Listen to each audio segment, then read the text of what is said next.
Hello students, today we will start our next chapter, chapter 12, algebraic expressions. ठीक है, sixth में हम already पढ़ चुके हैं अलजेब्रा का, है ना। सिक्स्थ में अलजेब्रा चैप्टर था ना, उसी इसका थोड़ा सा नेक्स्ट लेवल होता है अलजेब्रिक एक्सप्रेशन। और हम इक्वेशंस भी पढ़ चुके हैं चैप्टर 4 में, तो हमको ज्यादा प्रॉब्लम नहीं आएगी समझने के लिए। तो सबसे पहले यहाँ पर एक्सप्रेशन मीन्स देखिए, मैं कोई एक एग्जांपल देती हूँ, ध्यान से सुनिए पहले तो, कि मेरे पास में मुझे किसी ने 5 टॉफीज दी और मेरे पास पहले से कुछ टॉफीज और थी, तो मेरे पास कितनी हो गई है ना। अगर मैं ये बोलूँ कि मेरे पास पहले से 2 टॉफी थी, मेरे फ्रेंड ने 5 और दी, तो कितनी हो गई 7। लेकिन अगर मेरे पास काउंटेबल नहीं है ना, कोई भी चीज अगर मेरे पास है काउंटेबल नहीं है, तो हम उसको क्या मान के चलते हैं, हम उसको एक अननोन मान के चलते हैं कि वो वैल्यू कुछ भी हो सकती है। सपोज मैं मान लेती हूँ कि मेरे पास 1 टॉफीज पहले से थी और मेरे फ्रेंड ने मुझे 5 और दे दी, तो मेरे पास क्या एक एक्सप्रेशन बना x + 5, कि भाई मेरे पास इतनी टॉफीज तो पहले से थी और +5 कर देंगे आप उसमें। अब ये x कितना भी हो सकता है, 1 2 3 4 8, ये तब तक हम वैल्यू नहीं बता सकते जब तक यहाँ पर इक्वल में हमारे पास कुछ नहीं आ जाए। ठीक है, सपोज मैंने ये लिखा कि यहाँ पर मुझे 5 टॉफीज और मिली, तो टोटल 15 हो गई। तो आप इजीली बोल सकते हैं कि नहीं, आपके पास 10 टॉफीज तो पहले से ही थी। ठीक है ना, तो इसका मतलब ये है कि जब तक यहाँ पर हमारे पास इक्वल नहीं होता, हम उसकी वैल्यू फाइंड आउट नहीं कर सकते हैं। लेकिन यहाँ पर इक्वलिटी का साइन लग गया, तो ये पूरा क्या बन गया, ये पूरा बन गया आपका इक्वेशन, क्योंकि यहाँ पर इक्वलिटी का साइन लग गया। लेकिन अगर इक्वल का साइन नहीं है, सपोज मैं लिखूं 2 + 5, व्हाट इट इज, ये एक एक्सप्रेशन है। जब तक इसके सामने इक्वल का साइन नहीं है, तब तक ये एक्सप्रेशन का काम करेगा। इसी को बोलते हैं हम अलजेब्रिक एक्सप्रेशन।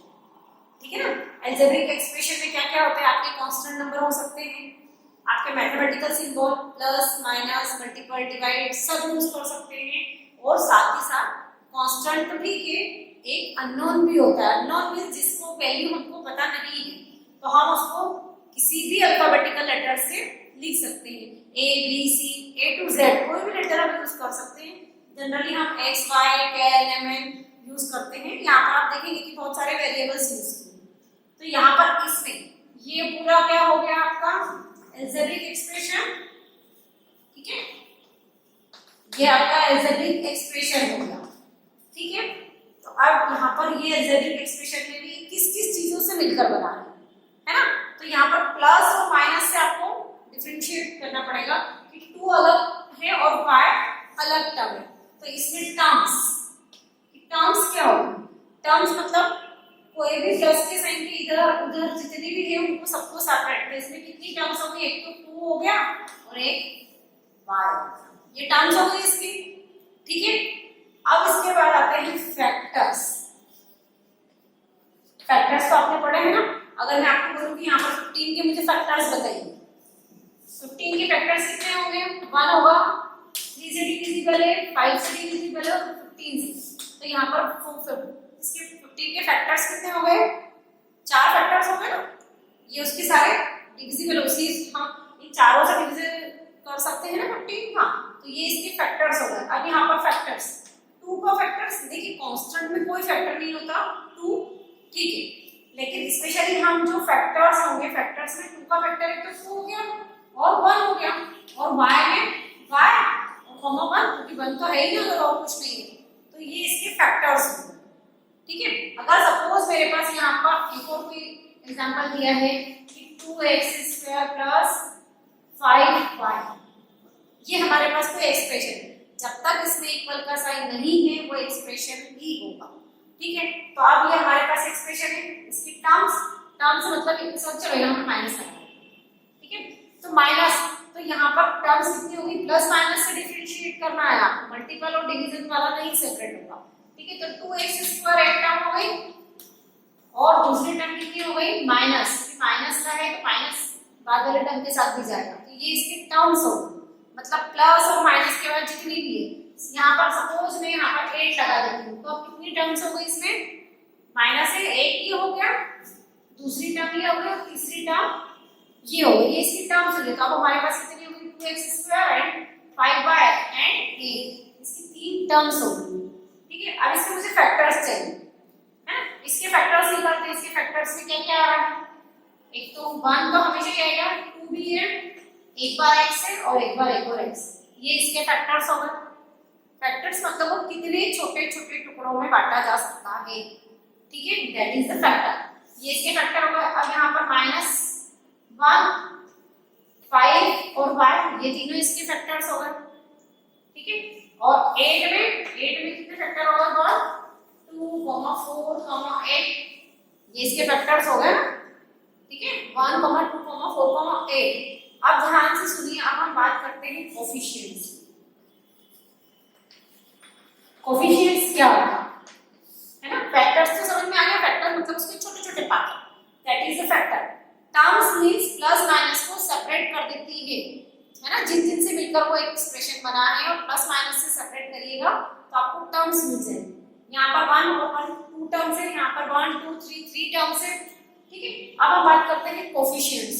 तो कोफिशिएंट्स किसका, कांस्टेंट के साथ कोफिशिएंट हमको नहीं देखना है, होता तो है ना 2 के साथ 1 है या 2 है तो कोफिशिएंट है, लेकिन यहाँ पर हम बात करेंगे लेटर्स की, लेटर्स के साथ जो नंबर है वो उसका कोफिशिएंट है।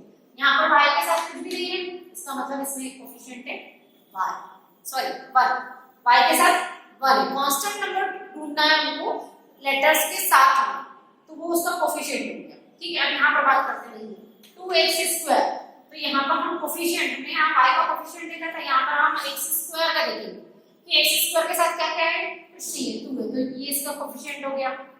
यहाँ पर y के साथ कांस्टेंट क्या क्या दिख रहा है आपको, -5, ये इसका कोफिशिएंट हो गया। और 8 के साथ यहाँ पर क्या दिख रहा है, कुछ नहीं 1, ठीक है, तो 1 लिख सकते हैं हम। जनरली हम बात करेंगे कि लेटर्स के साथ में जो भी, ठीक है। हमेशा ध्यान रखिएगा कि एक्सप्रेशन को, अब हमने लिखना भी सीखना है ना सिंपल इक्वेशन वाले चैप्टर में, कि एक्सप्रेशन कहाँ से बनते हैं और इनको क्यों इन्वेंट किया गया है। अगर हमको बेसिक वैल्यूज नहीं पता है, ठीक है, अगर मैं बोलूं कि मैं अपने ब्रदर से 5 साल छोटी हूँ, आपको पता चल जाएगा कि मेरी एज कितनी है, नहीं ना, तो एटलीस्ट हमको प्रायोरिटी में वो मानना पड़ेगा कि सपोज मेरे ब्रदर की एज x है और मैं उससे 5 इयर्स छोटी हूँ, मींस x - 5। अगर मुझे x पता चल जाए तो मुझे मेरा पता चल जाएगा आंसर, ठीक है। कि जो चीज हमको गिवन नहीं है उसको हम एक लेटर के थ्रू सपोज करते हैं, ठीक है। तो हमने आगे क्या क्या देखा, एक्सप्रेशन देखे हैं, टर्म्स, फैक्टर्स, कोफिशिएंट्स। अब हम देखते हैं कि एक्सप्रेशन कितने टाइप के होते हैं, ठीक है। मोनोमियल, मोनोमियल क्या होते हैं, मोनोमियल एक्सप्रेशन का मतलब होता है कि जिसमें सिर्फ एक ही टर्म होती है, 2y ये z 10b 20y, कुछ भी ले सकते हैं आप, जो भी हो। हाँ, ध्यान रखिएगा कि अगर इनके बीच में मल्टीप्लिकेशन का साइन है तो हम उनको सेपरेट नहीं कर सकते, वो दोनों एक ही टर्म, ठीक है। तो यहाँ पर मोनोमियल मतलब जिसमें सिर्फ एक ही टर्म होती है, जिस एक्सप्रेशन में सिर्फ एक टर्म होती है वो मोनोमियल होता है। चलिए नेक्स्ट क्या होता है, बाइनोमियल। बाइनोमियल मींस ऐसे एक्सप्रेशन जिनमें 2 टर्म होती है, सपोज x+3 या x+y बोल सकते हैं, ऐसा कुछ नहीं है कि 2 लेटर नहीं आएंगे यहाँ पर।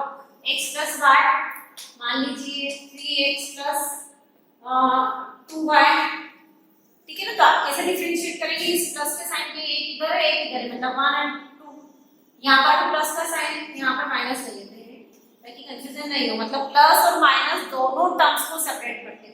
यहाँ पे 3x अलग है और 2y अलग है, मतलब इन सारे एक्सप्रेशन में 2 टर्म है, तो हम बोलेंगे कि ये बाइनोमियल है, ठीक है। अब आता है ट्राइनोमियल, है ना। ट्राइनोमियल मींस 3 टर्म होती है, हम लिख सकते हैं x + 9 + y, ये देखो प्लस के एक इधर है एक ये और एक ये, 3 टर्म हो गई। दूसरा देख लेते हैं 2a - 3b + 4c, इसमें कितनी टर्म हो गई, देखो माइनस के इधर ये, माइनस के इधर ये इधर, प्लस के इधर, मतलब मल्टीपल, ये 2 और ये मल्टीपल में है, 3b भी मल्टीपल में, 4c भी मल्टीपल में, पर हमको ये मल्टीपल वाले नहीं देखना है, हमको सिर्फ प्लस और माइनस से जो सेपरेट हो रहा है दैट इज अवर टर्म्स। तो टर्म्स के बेसिस पे इसको 3 कैटेगरी में डिवाइड किया गया है। हाँ, लेकिन अगर मोर देन 3 टर्म्स आपको मिलती है किसी एक्सप्रेशन में तो हम उसको बोलेंगे पॉलिनोमियल। ठीक है ना, ये आप पढ़ेंगे आगे 9th में, आपको काम में आएगा 9th में आप पॉलिनोमियल्स पढ़ेंगे। लेकिन यहाँ पर भी हम ये समझ में आएगा कि x + y + z + 3 इस टाइप का कितनी टर्म्स हो गई देखिए यहाँ पर 1 2 3 4, मतलब मोर देन 3। अब इसमें कितनी भी हो सकती है, 5 हो सकती है, 10 हो सकती है, 50 हो सकती है, उससे कोई फर्क नहीं है। लेकिन जिस एक्सप्रेशन में सिंगल टर्म होती है वो होते हैं मोनोमियल, जिसमें 2 टर्म्स होती है वो होते हैं बाइनोमियल, जिसमें 3 टर्म्स होती है ट्राइनोमियल, और जिसमें मोर देन 3 से बड़ा कुछ भी, चाहे 4 हो, 5 हो, 10 हो, 11 हो, 20 हो, वो सारे आपके कहलाते हैं पॉलिनोमियल। फिर वो आगे जाके पढ़ेंगे कि उसकी डिग्री कितनी है। ठीक है, अभी हमको फिलहाल इतना ही उसमें डिवाइड करना है कि इतने में क्या होता है। और स्पेशली ये ध्यान रखिएगा कि जब तक आपको टर्म्स सेपरेट नहीं करते आएंगे तो आप ये पता नहीं लगा पाएंगे कि ये मोनोमियल है कि बाइनोमियल है। और साथ साथ में आगे जाके हम इनको अभी प्लस माइनस भी सीखेंगे। तो जब तक हम टर्म्स को सेपरेट करना नहीं सीखेंगे कि इसमें कितनी टर्म है उतना, तो हम उसके लिए एडिशन और सब्ट्रैक्शन नहीं कर पाएंगे। एक्सरसाइज 12.1 है ना, 12.1 के एक्सरसाइज के क्वेश्चन नंबर 1 में जो दिया गया है कि get the algebraic expression in the following cases using variable, constant and arithmetic operations. ठीक है, तो हमको पता है ना कि अलजेब्रिक एक्सप्रेशन हमेशा variable means letters, constant numbers और साथ ही साथ mathematical operations means plus minus multiple and division उसके थ्रू बनता है। ये हम सिंपल इक्वेशन में बना चुके हैं इस टाइप के क्वेश्चन हम लोग, कि अगर हमको स्टेटमेंट फॉर्म में दिया है ना कि subtraction of z from y, तो हम लिखेंगे y - z। ठीक है, तो क्वेश्चन 1 आप लोगों के लिए होमवर्क है। क्वेश्चन 2 से स्टार्ट करते हैं हम लोग। क्या दिया है क्वेश्चन 2 में, हमको ये दिया गया है कि identify the terms and their factors in the following expression. जो नीचे एक्सप्रेशन दिए हैं उसमें से टर्म्स को सेपरेट कीजिए और उनके फैक्टर्स सेपरेट कीजिए, और show the terms and factor by tree diagram है ना, ट्री डायग्राम से हमको शो करना है। ठीक है, तो यहाँ पर हमारा फर्स्ट क्या दिया है x - 3। इसके टर्म्स कितनी हो गई, इसकी टर्म्स कितनी हो गई, एक तो x हो गया और एक -3 हो गया। ठीक है, और इसके फैक्टर्स, इनके फैक्टर्स निकाल लेते हैं। ये तो 1 और x का x, इसके भी -1, -3 या 3 1, -3 कुछ भी लिख सकते। तो ये ट्री डायग्राम हो जाता है कि ये इनके टर्म्स है, यहाँ पर टर्म्स चल रही है ना, कि x - 3 में टर्म्स 2 टर्म्स है और ये टर्म्स के फैक्टर्स। ठीक है, एक और देख लीजिए फ्री वाला 1 + x + x²। इसमें कितनी टर्म्स है पहले तो ये आइडेंटिफाई करना पड़ेगा। प्लस के एक इधर है, एक इधर है, एक इधर है, यहाँ पर कितनी टर्म्स हो गई, 3 टर्म्स हो गई। एक तो 1, दूसरा x और तीसरी टर्म हो गई x²। प्लस होता है तो हम प्लस का साइन नहीं शो करते हैं, लेकिन अगर माइनस है तो वो बात वाली टर्म के साथ माइनस जरूर शो करना ही है। ठीक है, अब इसके फैक्टर्स 1 है, इसके फैक्टर्स x ही तो है। 1 लिखना चाहे तो लिख सकते हैं और नहीं लिखना चाहे तो नहीं लिख सकते। यहाँ पर x² के कितने फैक्टर्स हो गए, एक x और अगेन एक x। ठीक है, ये आपका ट्री डायग्राम हो गया है। यहाँ पर थर्ड है y - y³। इसमें कितनी टर्म्स दिखाई दे रही है, माइनस के एक इधर है, एक इधर है, ओनली 2 टर्म्स। ठीक है, यहाँ पर y के फैक्टर्स 1 एंड y, तो हम लिखेंगे तो भी ठीक है, नहीं लिखेंगे तो भी ठीक है। यहाँ पर y के ऊपर 3 है, अगर इसके फैक्टर्स करेंगे तो कितना मिलेगा, y और अगेन y। तो ये ऐसे फिगर को हम ट्री फिगर बोलते हैं, है ना, ट्री डायग्राम बोलते हैं। ठीक है, चलिए एक और ई वाला और बता देती हूँ तो सारा कंफ्यूजन खत्म हो जाएगा कि क्या है फाइनल। ठीक है, ई वाले क्वेश्चन में माइनस है कि +2b² - 3a²। ठीक है, तो यहाँ पर कितनी टर्म्स हो गई, एक तो ये रही, एक दूसरी ये रही, तीसरी ये रही, मतलब अगेन ये क्या है ट्राइनोमियल है, तो इसको 3 तीन पार्ट में अलग अलग लिख लेते हैं। ए बी, ये माइनस का ए बी है, यहाँ पर 2b² और यहाँ पर ये -3a²। ये क्या होगा इसके टर्म्स, है ना। इस एक्सप्रेशन में 3 टर्म्स है, तो ये क्या कौन सा पॉलिनोमियल है, सॉरी कौन सा पॉलिनोमियल होगा, ये ट्राइनोमियल होगा, ठीक है। ये भी ट्राइनोमियल है और यहाँ पर 2 टर्म्स है, तो ये होगा बाइनोमियल, ठीक है ना। चलिए इनके फैक्टर्स निकालते हैं। अब इसके 2 फैक्टर दिख रहे हैं मुझे, -a और b, ठीक है। 1 मत लिखिएगा, 1 तो हमेशा सबके साथ होता ही है। इसके भी कितने फैक्टर दिख रहे हैं, इसके तो मुझे 3 दिखाई दे रहे हैं, एक तो 2 है और b का इसका मतलब 2 बार b है, ठीक है ना। ये इनके फैक्टर्स चलते जा रहे हैं। यहाँ पर भी इसके कितने फैक्टर दिखाई दे रहे हैं मुझे, 3, एक तो -3, दूसरा 1 है और दूसरा 1 और है, मतलब इनको जोड़ने के बाद ये बन जाना चाहिए। तो 2b² -3a² और ये -a × b, तो -ab, ठीक है। ये आपका क्वेश्चन नंबर 1 कंप्लीट हो गया है। क्वेश्चन नंबर 2 चलते हैं हम, ठीक है। क्वेश्चन नंबर 2 इसका सेकंड पार्ट में हमको दिया गया है कि हमको जो नीचे दिए हुए एक्सप्रेशन से उनमें से टर्म्स और फैक्टर्स को सेपरेट करना है। तो ठीक है, मुझे बार बार टर्म्स और फैक्टर ना लिखना पड़े, इसलिए मैंने एक टेबल पूरा बना दिया है। इसमें आप यहाँ पर A B C D E F line से लिखिएगा। मैं सिर्फ आपको 4 करके बताऊंगी, बाकी आप लोगों के लिए होमवर्क रहेगा, ठीक है। तो एक एक्सप्रेशन ये रहा हमारा -4x + 5। सबसे पहले तो इसमें टर्म्स देख लेते हैं। टर्म्स कितनी है, 1 प्लस और 1 ये और ये, तो एक टर्म हो गई 4x -4x और दूसरी टर्म हो गई 5। एक के नीचे एक लिखिएगा साथ में, मतलब क्योंकि हमको आगे फैक्टर्स भी निकालना है। अगर इसी के साथ 5 लिखूंगी तो फिर फैक्टर्स मुझे समझ में नहीं आएंगे, ठीक है ना। तो अब यहाँ पर ये -4x और 5 ये 2 टर्म हो गई, इनके फैक्टर्स। यहाँ पर फैक्टर्स में क्या है, एक तो -4 है और एक x है, ठीक है ना। यही इसके फैक्टर होंगे ना। और 5 का फैक्टर क्या है, तो 1 और 5, ठीक है। हम 1 कहीं भी नहीं लिखेंगे क्योंकि 1 हमेशा सबके साथ होता है, ठीक है। तो यहाँ पर टर्म्स लिखते जाएंगे ना और फिर उन टर्म्स के फैक्टर्स करते जाएंगे। यहाँ पर कितनी टर्म्स दिख रही है, प्लस के साइन के एक इधर है एक इधर है, मतलब ये कितनी टर्म्स हो गई, 2 टर्म्स। तो 5y और 3y²। प्लस के साइन वाले को हम कुछ भी लिखते हैं, लेकिन माइनस वाला माइनस लेकर जाता है साथ में, ठीक है। तो 5y इसके फैक्टर्स क्या क्या है, 5, y 2 चीजों से मिलकर बनाया है। यहाँ पर 3 और y² मतलब 2 बार है, 3, y, उसको ठीक सामने लिखना, ध्यान रखना, है ना। टर्म्स को हम एक के नीचे एक लिखेंगे और इनके फैक्टर्स को ठीक सामने लिखेंगे। चलिए यहाँ पर कितने टर्म्स हैं, ये एक साथ दिख रहा है, ये एक साथ दिख रहा है, प्लस के साइन के सेपरेट। तो यहाँ पर x y एक टर्म हो गई, दूसरी हो गई 2x² y², ठीक है। ये दोनों टर्म्स हो गई। चलिए इसके फैक्टर लिखते हैं, x, y, है ना, x, y से मिलकर बनाया है। यहाँ पर 2x² y², मतलब x भी 2 बार है, y भी 2 बार है, तो 2x, y, ये इस पूरे टर्म के फैक्टर हो गए, 2xx y, ये सारे इसके फैक्टर्स हो गए। यहाँ आ जाइए नीचे, इसमें कितनी टर्म्स है, 1.2 ab, ये पहली, ये दूसरी और ये तीसरी। दूसरी टर्म क्या है, -2.4 b और तीसरी टर्म है आपकी 3.6 a, ठीक है। अब इनके फैक्टर्स निकालते हैं। यहाँ पर क्या क्या दिख रहा है आपको, 1.2 दिख रहा है एक तो, कॉमा a, कॉमा b, ये तीनों से मिलकर बना है। यहाँ पर -2.4, कॉमा b, ठीक है।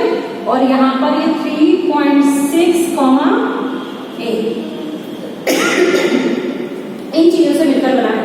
तो किसी भी एक्सप्रेशन में टर्म्स भी होती है, उन टर्म्स में फैक्टर्स भी होते हैं। फैक्टर तो होंगे ना, क्योंकि छोटी छोटी चीजों से मिलकर बना है। पहले फैक्टर्स मिलकर टर्म बनाते हैं, टर्म्स मिलकर एक्सप्रेशंस बनाते हैं यहाँ पर, ठीक है। इसके जो रिमेनिंग पार्ट क्वेश्चन है, 4 तो नहीं कर दिए, सिर्फ 2 ही तो छोड़े, A B C D E, B और ये आपके लिए होमवर्क है, उसी में कंटिन्यूटी रखिएगा। A के नीचे B, फिर B के नीचे C, ऐसे लिखिए। In question number 3, identify the numerical coefficient of term, है ना, other than constant in the following. ठीक है। तो यहाँ पर हमको जो टर्म्स निकालना है वो अदर देन कांस्टेंट, ठीक है ना। Terms other than constant means ऐसी टर्म देखना है जिसमें कांस्टेंट नहीं होता है, ठीक है ना। तो न्यूमेरिकल और उसका न्यूमेरिकल कोफिशिएंट चाहिए। सबसे पहले तो वो टर्म ढूंढनी है जिसमें कांस्टेंट नहीं है। यहाँ पर एक टर्म है, कितने टर्म है, 2 टर्म है, इधर 5 है और इधर 3t² है। 5 तो कांस्टेंट है, सिर्फ हमको यही वाली टर्म लिखना है ना। यहाँ पर हमको न्यूमेरिकल कोफिशिएंट निकालना है उनका जो नॉन कांस्टेंट है। नॉन कांस्टेंट मतलब सिर्फ नंबर है, उनको छोड़ देना। तो दूसरी टर्म बची -3t²। अब यहाँ पर कोफिशिएंट क्या हो गया आपका, देखिए एक तो यहाँ पर वेरिएबल क्या है, t t का स्क्वायर। हमको फैक्टर निकालना होता है तो हम -3t, t इतना लिखते हैं। लेकिन कोफिशिएंट और स्पेशली न्यूमेरिकल कोफिशिएंट मतलब अल्फाबेटिकल लेटर को छोड़कर जो भी दिखाई दे रहा है वो उसका न्यूमेरिकल कोफिशिएंट हो गया, मीन्स -3 इसका कोफिशिएंट हो गया। अब यहाँ पर इसमें देखिए 1 + 3 + t² + t³। तो यहाँ पर आपका न्यूमेरिकल कोफिशिएंट सॉरी टर्म्स कितनी हो गई, 1 2 3 4। लेकिन ये 1 हमारे किसी काम का है क्या, नहीं, क्यों, क्योंकि वो कांस्टेंट है। तो हम लिखेंगे t² और t³ है ना। पहला एक ही 3 टर्म है जिसमें वेरिएबल है। इसका न्यूमेरिकल कोफिशिएंट t के अलावा कुछ भी दिख रहा है क्या, नहीं दिख रहा है, मतलब 1। यहाँ पे t² के अलावा कुछ नहीं दिख रहा है 1, t³ के अलावा कुछ नहीं दिख रहा है, मतलब इन तीनों के न्यूमेरिकल कोफिशिएंट क्या हो गया, 1 1 1 हो गया। इसमें यहाँ पर ए में यहाँ है, मतलब 2 टर्म है, दोनों लिखेंगे हम, क्योंकि यहाँ पर दोनों में हमारे साथ अल्फाबेटिकल लेटर है ना। तो 2 टर्म हो गई, 100m and 1000m। अब जो भी लेटर दिख रहा है उसको छोड़कर जो न्यूमेरिकल कोफिशिएंट है वो लिखना है। यहाँ एम के साथ कितना दिखाई दे रहा है, 100, तो 100 इसका न्यूमेरिकल कोफिशिएंट हो गया। एन के साथ आपको दिखाई दे रहा है 1000, तो ये 1000 इसका न्यूमेरिकल कोफिशिएंट। मतलब न्यूमेरिकल में सिर्फ नंबर ही आना चाहिए, वहां पर लेटर्स नहीं आएंगे। यहाँ पर कितनी टर्म्स हो गई, ये और एक ये, मतलब -p² q² और दूसरी टर्म हो गई 7p and q, ठीक है। तो इसमें p और q के अलावा कुछ दिख रहा है क्या, हाँ माइनस दिख रहा है, ठीक है। माइनस को हम लिखते हैं -1, क्योंकि 1 तो लिखना ही है ना, कुछ नहीं है कोफिशिएंट। तो 7pq को छोड़कर क्या दिख रहा है आपको, ओनली नंबर 7। तो 7 is the numerical coefficient for that term. यहाँ पर 3.14 r², तो एक ही टर्म है तो इसको हम लिखेंगे क्योंकि इसमें r² है ना, मल्टीप्लाई है बीच में, प्लस माइनस नहीं है। अगर प्लस माइनस होता तो 3.4 अलग कर देते हैं, ठीक है। ये मल्टीपल में है तो r यहाँ पर आपका एक वेरिएबल है, तो r के साथ जो जो दिखाई दे रहा है ना, यहाँ पर स्क्वायर को भी नहीं काउंट करना है हमको, सिर्फ उनको हटाकर जो न्यूमेरिकल वैल्यू दिख रही है हमको वो न्यूमेरिकल कोफिशिएंट लिखना है, ठीक है। इसमें मैंने बहुत सारे करवा दिए हैं, बहुत सारे छोड़े भी हैं, तो वो आपको प्रैक्टिस के लिए कि आप कैसे उनकी टर्म्स को फाइंड आउट करेंगे। नॉन कांस्टेंट है ना, जो कांस्टेंट नहीं है, ठीक है, लेकिन किसी लेटर के साथ में जो नंबर है वो आपका न्यूमेरिकल कोफिशिएंट हो गया है, ठीक है। Our next question is question number 4 का पार्ट ए है ना, ध्यान रखिएगा। Identify terms which contain x and give the coefficients of x। तो हमको यहाँ पर इन एक्सप्रेशंस में सबसे पहले क्या करना है, identify the terms with x, मतलब जिसमें x है वो टर्म पहचाननी है हमको, ठीक है। और फिर हमको है ना identify the coefficient of x। उसके बाद उस टर्म में से x के साथ क्या कोफिशिएंट दिया हुआ है हमको वो लिखना है। यहाँ पर ध्यान रखिएगा है ना, न्यूमेरिकल नहीं बोला है तो नंबर्स के अलावा जो जो भी है वो उसका कोफिशिएंट होगा, ठीक है ना। चलिए हमारा फर्स्ट है एक्सप्रेशन y² x + y। इसमें कितनी टर्म्स हैं, यहाँ पर एक प्लस का साइन है, मतलब प्लस के इधर वाला 1 और इधर वाला 2 टर्म्स है। अब इसमें तो x है लेकिन इसमें x नहीं है, तो यहाँ पर हम अकॉर्डिंग टू क्वेश्चन हमारा टेबल बनाते हैं कि हमको यहाँ पर क्या चाहिए, टर्म्स विथ कंटेन x। तो हम यहाँ पर वही टर्म्स लिखेंगे जिसमें और x होगा, जिसमें x नहीं है वो हमारे लिए अभी जरूरत नहीं है, इसलिए हम उनको अभी नहीं लिखेंगे। तो हम यहाँ पर क्या लिखेंगे, y² x। ये कौन सी टर्म हो गई, जिसमें x है, टर्म्स विथ कंटेन्स x है ना, जिसमें x है वो टर्म है। अब हमें क्या चाहिए, कोफिशिएंट ऑफ x। x के कोफिशिएंट्स मीन्स x को हटाने के बाद जो जो आपको दिखाई दे रहा है वो उसका कोफिशिएंट, ठीक है। So we will write here y²। है ना। यहाँ पर ध्यान रखिएगा, इसके पहले वाले जो प्रीवियस क्वेश्चन थे उनमें न्यूमेरिकल कोफिशिएंट बोले थे, है ना। न्यूमेरिकल का मतलब सीधे सीधे नंबर्स, कि उसके साथ नंबर। यहाँ पर अगर न्यूमेरिकल कोफिशिएंट बोलूं तो मुझे कोई नंबर नहीं दिखाई दे रहा है, means we can write 1, okay, है ना। अगर न्यूमेरिकल कोफिशिएंट बोलेंगे तो हम नंबर्स लिखेंगे, लेकिन अगर कोफिशिएंट बोला है ओनली तो उसके साथ जो जो है वो सब कुछ हम वहां पर लिखेंगे।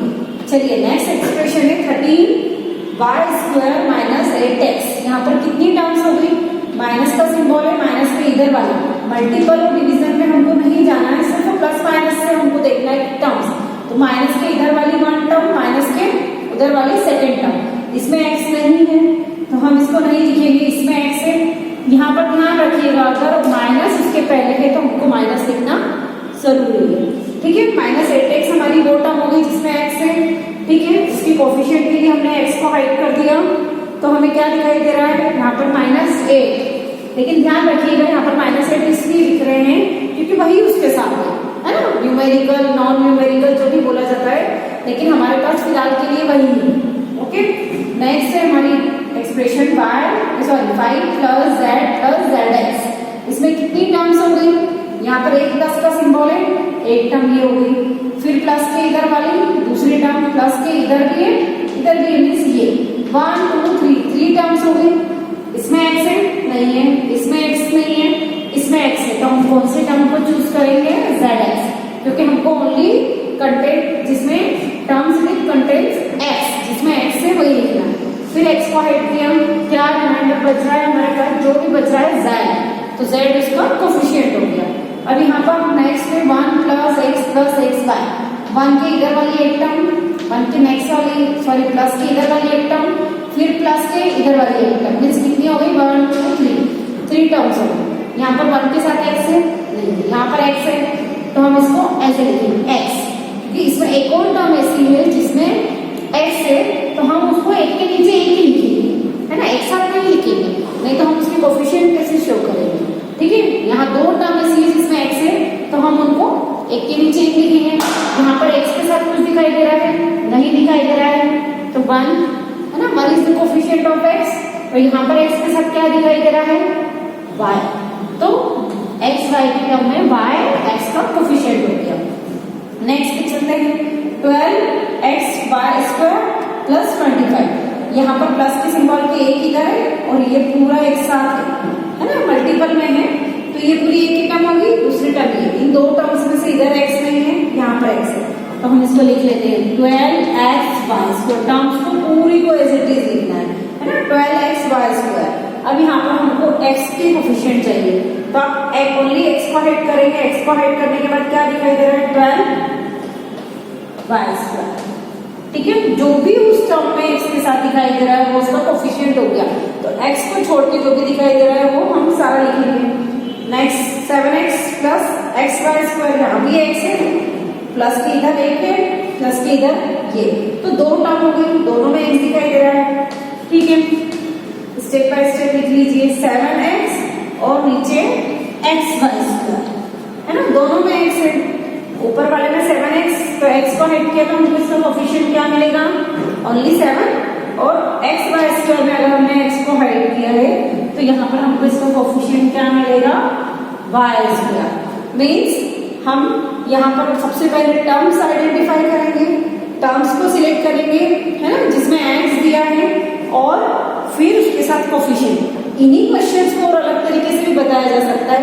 अगर यहाँ पर ये बोला जाता है कि टर्म्स विद कंटेंट्स y, कि आपको ऐसे टर्म्स ढूंढना है जिसमें y चाहिए और y के साथ कोफिशिएंट होना चाहिए, तो हम जिसमें y है वो सब लिखते हैं, जिसमें y नहीं है वो टर्म्स को हम छोड़ देते हैं, ठीक है ना। तो क्वेश्चन वहां पर उसके अकॉर्डिंग हमको टेबल प्रिपेयर करना है, ठीक है।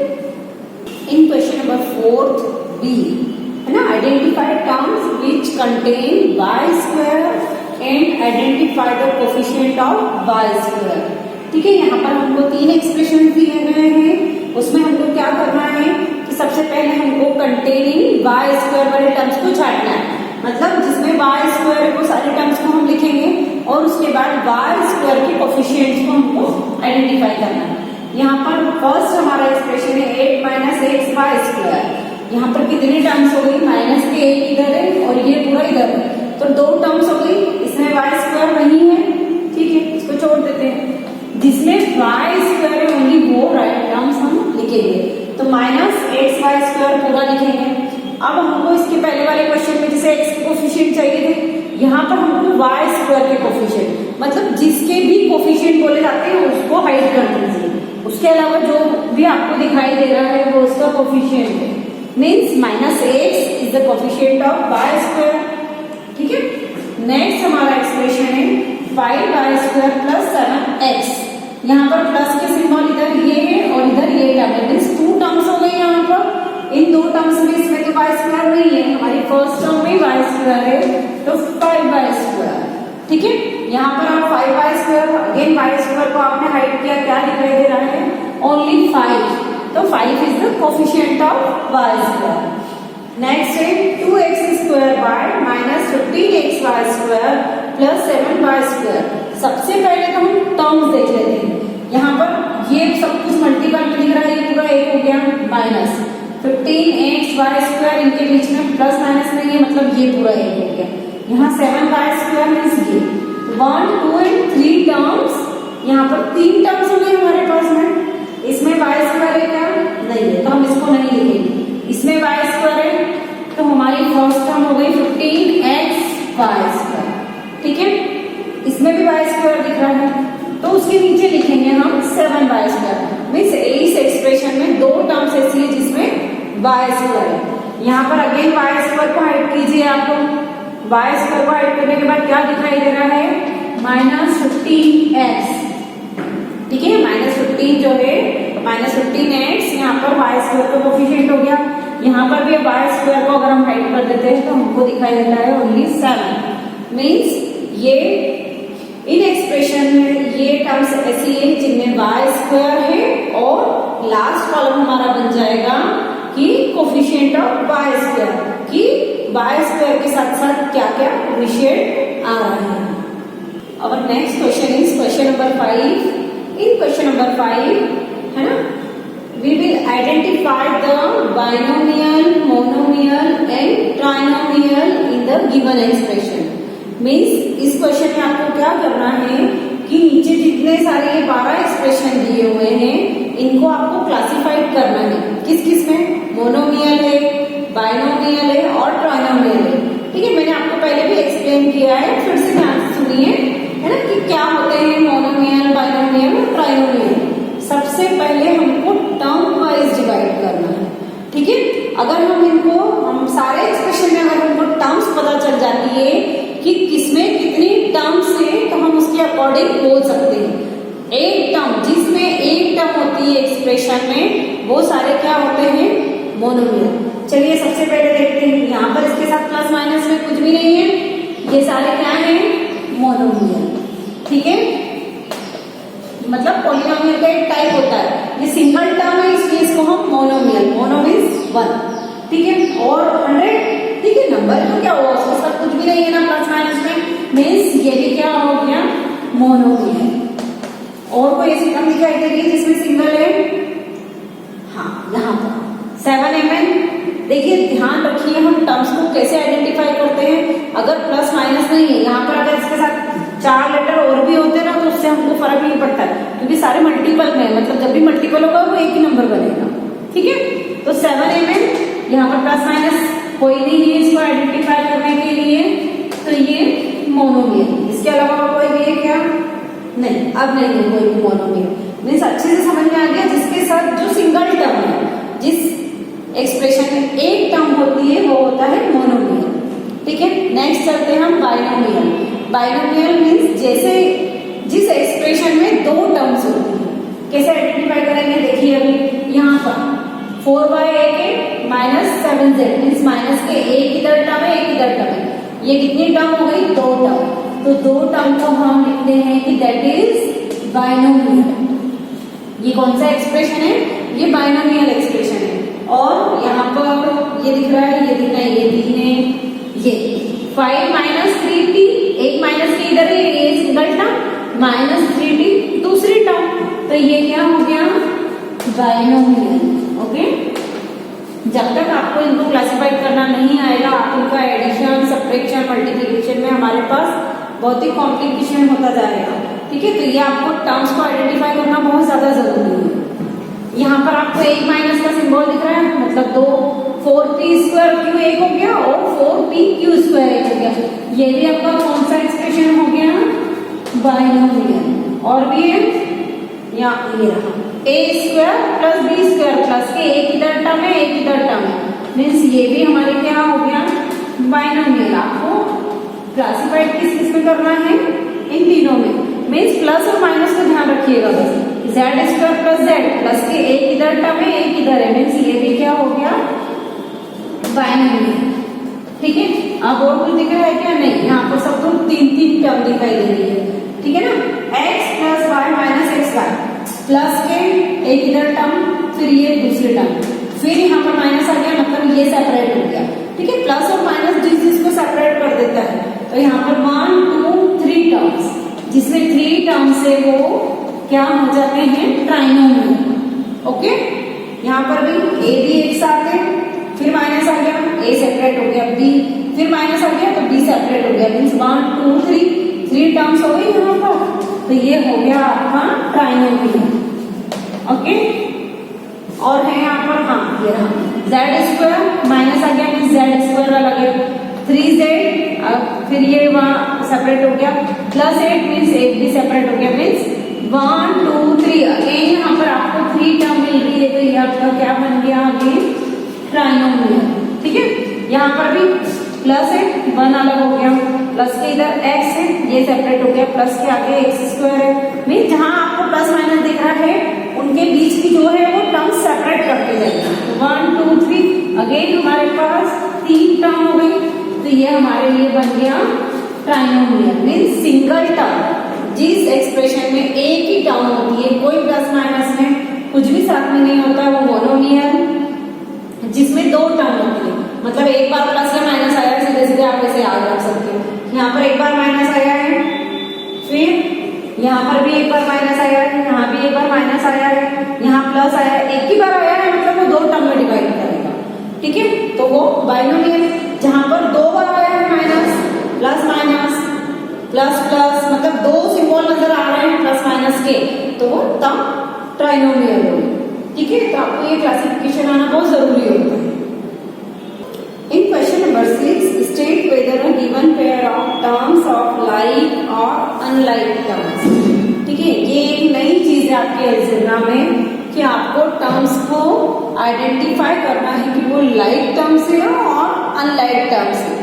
अब ये बात थोड़ा स्पेशल ध्यान रखिएगा कि जब तक आपको यहाँ पर आइडेंटिफाई करते नहीं आएगा कि वो लाइक टर्म से और अनलाइक टर्म से, आप अलजेब्रिक एक्सप्रेशंस को प्लस माइनस नहीं कर पाएंगे। ठीक है, तो ये वैसे ही कंसेप्ट है आपके एडिशन और सब्ट्रैक्शन का, जो कि आगे आपके एक्सरसाइज में आप करेंगे, तो ये बहुत ध्यान से केयरफुली आप इसको समझिएगा कि लाइक टर्म्स क्या होती है, अनलाइक टर्म्स क्या होती है। ठीक है, अभी तक हमने आइडेंटिफाई किया बाइनोमियल, मोनोमियल, ट्राइनोमियल, है ना, वो क्लासिफिकेशन था, मोनोमियल्स उसका एक्सप्रेशन था।